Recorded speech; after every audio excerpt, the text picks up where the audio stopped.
दोस्तों अस्सलाम वालेकुम। आज की वीडियो में हम देखेंगे कि औरतों को हैज़ क्यों आता है, किस वजह से आता है, आया ये कोई सज़ा है कि या उनको जो कोई बीमारी है, कुदरती अमल है, कुदरती तौर पर ये काम होता है, ये कहाँ से आया, कहाँ से स्टार्ट हुआ, किस वक्त की औरतों के साथ है। और बाद वो कहते कि बंदिया साल की औरतों में ये मसला सबसे पहले शुरू हुआ, तो उसके बाद ये काम चल पड़ा।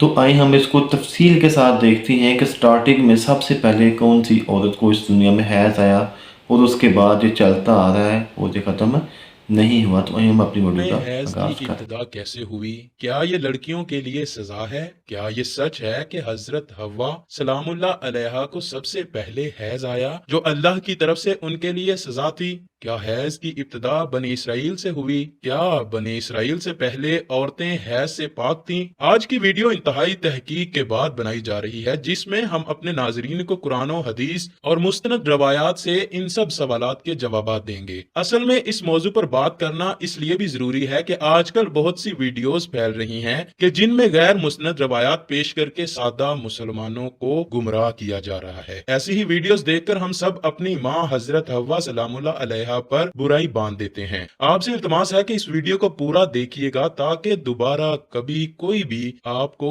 इस मौजू पर गुमराह ना कर सके। हजरत अब्दुल रज़ाक और मसनद असहाक में हजरत अब्दुल्ला बिन मसूद रजी अल्लाह ताला अन्हो और हजरत अस्मा बिन अबू बकर से रवायत नकल की गई है कि बनी इसराइल की औरतों को ये इजाजत थी कि वो भी मर्दों के साथ मस्जिद में जाकर नमाज पढ़ा करती थीं। मर्दों और औरतों के दरमियान एक पर्दा होता था। फिर एक दिन एक लड़की अपनी एड़ियां उठाकर मर्दों में अपने यार को देखने लगी और फिर उसने ये रोजाना का मामूल बना लिया। उसकी देखा देखी सभी औरतें अपनी मस्जिद में आती और फिर एड़ियां उठाकर पर्दे के ऊपर से गैर मर्दों से ताक झांक में लग गईं। चनाचे उनको मस्जिद में जाने से ऐसे रोका गया कि उन पर हैज मुसल्लत कर दिया गया। अब कुछ लोग इस रवायत से ये सबक लेते हैं कि हैज की इब्तिदा ही बनी इसराइल से हुई, जो कि गलत है, क्योंकि मुफस्सरीन इस रवायत की तफसीर में लिखते हैं कि यह हैज आम नहीं था, बल्कि बनी इसराइल की औरतों को मस्जिद में गुनाह करने की अल्लाह पाक ने ऐसे सजा दी कि 4 महीने तक मुसलसल सुबह शाम वो औरतें हैज की कैफियत में रहीं और मस्जिद में आना बंद कर दिया। फिर जब अल्लाह पाक ने उनकी तौबा कबूल की तो यह अजाब उन पर से खत्म हुआ। सही अहादीस मुबारका से ये बात साबित है कि औरतों में हैज की इब्तिदा रोजे अव्वल से है। आइए इस बारे में 2 अहादीस मुबारका बयान करते हैं जिनसे साबित होगा कि हैज की इब्तिदा पहले दिन से ही है, ना कि बनी इसराइल से इसकी इब्तिदा हुई। हजरत आयशा रजी अल्लाह ताला अन्हा हज्जतुल विदा में अल्लाह के रसूल सल्लल्लाहु अलैहि वसल्लम के साथ हज के इरादे से निकली।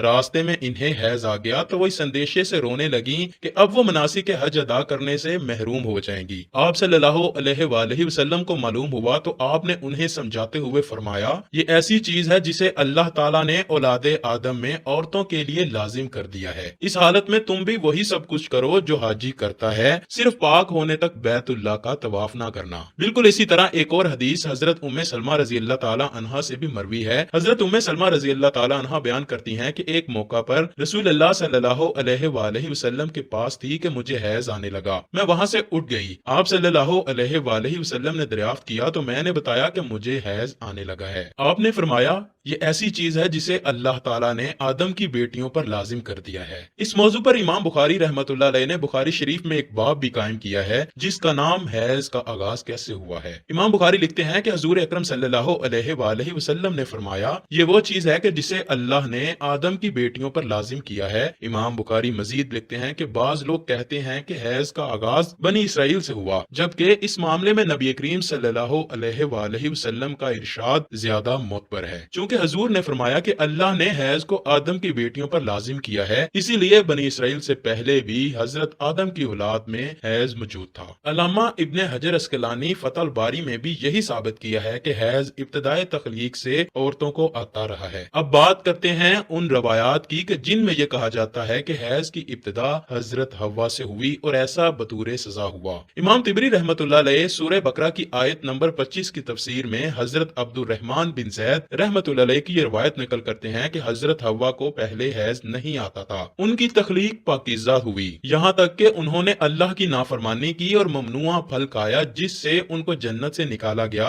और फिर उनको हैज और हमल की सजा दी गई। और लिखते हैं कि अल्लाह पाक ने तब फरमाया, मैंने तुझे पाकीज़ा बनाया था लेकिन तूने मेरी नाफरमानी की, इसलिए अब मैं तुझसे खून जारी कर दूंगा। इमाम तिबरी के अलावा बाकी तमाम मुफस्सरीन ने इन रवायात को जुटलाया है और इन रवायात को गैर मुस्नद اور ناقابل قبول کہا ہے۔ حیض دراصل ایک طبیعتی مظہر ہے جس سے ہر ماں عورت بلوغت سے سن یاس تک دوچار ہوتی ہے اور اس کو صحت کی علامت سمجھا جاتا ہے۔ اسی حیض کے خون سے ہی بچے کی پرورش کی جاتی ہے۔ یہ اللہ پاک کا نظام ہے۔ غیر حاملہ عورت کو اگر حیض نہ آئے تو اس کو بیماری کی علامت سمجھا جاتا ہے۔ یہ عورت کے لیے کوئی سزا نہیں اور نہ ہی یہ بات کسی روایت سے ثابت ہے کہ حیض عورت کی سزا ہے، بلکہ یہ ایک ذمہ داری ہے جو اللہ پاک نے انسانیت کی تخلیق کے لیے عورتوں پر ڈالی ہے۔ اسی لیے جو عورتیں اس ذمہ داری کو بخوبی نبھاتی ہیں وہ اجر و ثواب کی مستحق ہیں۔ جیسا کہ حضرت عائشہ رضی اللہ تعالی عنہا نے ایک دفعہ حضور پاک صلی اللہ علیہ وآلہ وسلم سے سوال کیا، اے اللہ کے نبی، مجھے تو لگتا ہے کہ عورتیں پیدا ہی مصیبت جھیلنے کے لیے ہوئی ہیں۔ حضرت عائشہ کا اشارہ حیض اور حمل کی تکالیف کی طرف تھا۔ حضور پاک صلی اللہ علیہ وآلہ وسلم یہ سن کر مسکرا دیے اور فرمایا، نہیں، بلکہ یہ ایسی چیز ہے کہ جس کے ذریعے سے بنی آدم کی عورتیں آزمائی گئیں۔ اس حدیث کی تشریح میں علامہ ابن حجر رحمۃ اللہ علیہ فتح الباری میں لکھتے ہیں کہ عورتوں کی تخلیق ہی اللہ پاک نے ایسے کی ہے کہ انہیں حیض آئے۔ ان پر پہلے دن سے ہی یہ لازم قرار دیا گیا ہے، جو عورت اس پر صبر کرے گی تو وہ اجر کی مستحق ہوگی، اور جو اس کو مصیبت اور برائی سمجھے گی تو وہ اللہ کی تخلیق میں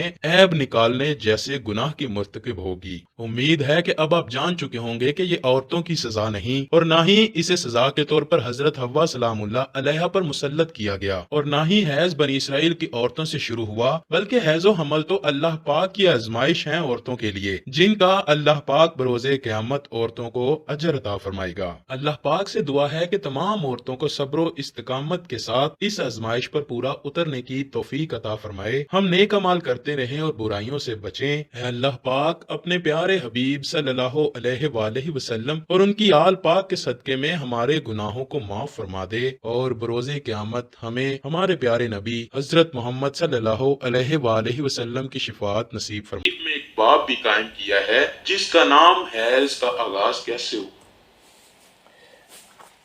جی دوستو، اب آپ کے سامنے ساری حقیقت بیان کر دی ہے کہ جو حیض ہے اس کی ابتدا روز اول سے ہے، حضرت اماں حوا سے ہے۔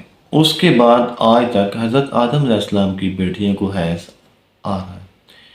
یہ کوئی بنی اسرائیل کی عورتوں کے اوپر جو من گڑھ کہانی بنائی گئی ہے کہ وہ مسجد میں نماز پڑھنے جاتی تھی، مردوں کے چھانا بچھانا، وہاں پہ جا کے وہ اپنے من پسند مردوں کو مسجد میں جا کر دیکھتی تھی، تو اللہ تعالیٰ نے ان کو یہ عبرتناک سزا دی کہ ان کو حیض سٹارٹ ہو گیا، پھر 4 ماہ تک ان میں حیض کی یہ والی بیماری رہی، اور اس کے بعد توبہ استغفار کی تو حیض پھر ختم ہو گیا، پھر مہینے میں ایک دفعہ ہونے لگ گیا۔